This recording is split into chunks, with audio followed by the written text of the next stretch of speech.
നീ ചെയ്തത് തെറ്റാണെന്ന് ആരെങ്കിലും പറഞ്ഞാൽ നിനക്ക് സഹിക്കില്ല. പക്ഷെ എന്റെ തെറ്റ് ചൂണ്ടി കാണിച്ചപ്പോഴൊക്കെ തലകുനിച്ചെന്നുള്ളതല്ല ഒരു അക്ഷരം വേണ്ടിയിട്ടില്ല. നിനക്ക് നടുറോടി പോലീസുകാരനെ നെഞ്ചത്ത് കയറാം, വക്കീലിനെ ചീത്ത വിളിക്കാം, പത്രക്കാരനെ മെക്കിട്ട് കയറാം, നിന്നെ എതിർത്തവരൊക്കെ നിന്റെ വായി തോന്നി എന്തും വിളിക്കാം. പക്ഷെ നിനക്കെതിരെ ആരും ഒന്നും മിണ്ടാൻ പാടില്ല. നീ ആരാണ് നിന്റെ വിചാരം? Super human? Who the hell do you think you are? മതി, that's enough.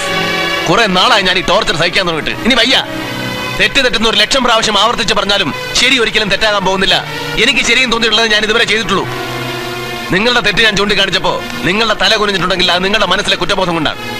ഞാൻ തെറ്റുകാരനാണെന്ന് നിങ്ങൾ ആവർത്തിച്ച് പറഞ്ഞിട്ടും ഞാൻ തല നിവർത്തി നിൽക്കുന്നത് എന്റെ മനസ്സിൽ കുറ്റബോധം ഇല്ലാത്തതുകൊണ്ടാണ്. ചെയ്ത തെറ്റിനെ ന്യായീകരിക്കാനാണ് ഭാവമെങ്കിൽ എനിക്ക് ചില കടുത്ത തീരുമാനങ്ങൾ എടുക്കേണ്ടി വരും. ഒരിക്കലും വേണ്ടിവരില്ല. അങ്ങനെ ഒരു തീരുമാനം എടുക്കാൻ ഞാൻ അവസരം ഉണ്ടാക്കൂല. കൊലപാതകയ്ക്ക് പോലും തന്നെ നിരപരാധിത്വം തെളിയിക്കാൻ നിയമം അവസരം നൽകുന്നുണ്ട്. പക്ഷേ എനിക്ക് എന്റെ സ്വന്തം വീട്ടിൽ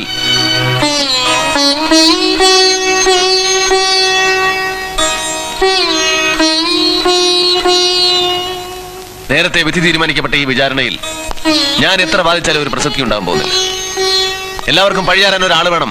ആയിക്കോട്ടെ, എല്ലാ തെറ്റുകളും എന്റെ മേൽ ഭദ്രമായിരിക്കട്ടെ. ഇതിനു മുമ്പൊരിക്കൽ ഞാൻ തോറ്റു തന്നിട്ടുണ്ട്. ഒരിക്കൽ കൂടി സമസ്തവും തോറ്റു തന്നിരിക്കുന്നു.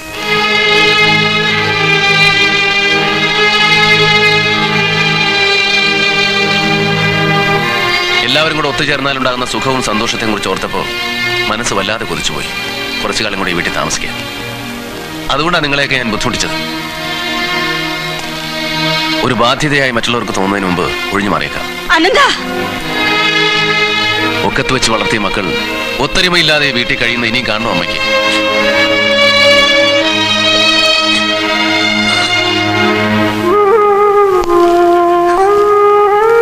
ഉള്ളിന്റെ ഉള്ളിൽ ഒരു സ്ഥാനം ഉണ്ടായിരുന്നെന്ന് വിശ്വസിച്ചിരുന്നു ഇതുവരെ. അതല്ലാതെ ഒരു സ്ഥാനവും ഞാൻ മോഹിച്ചിട്ടില്ല. പക്ഷേ എന്റെ ഉള്ളിൽ ചേട്ടനെന്നും ഉണ്ടാവും.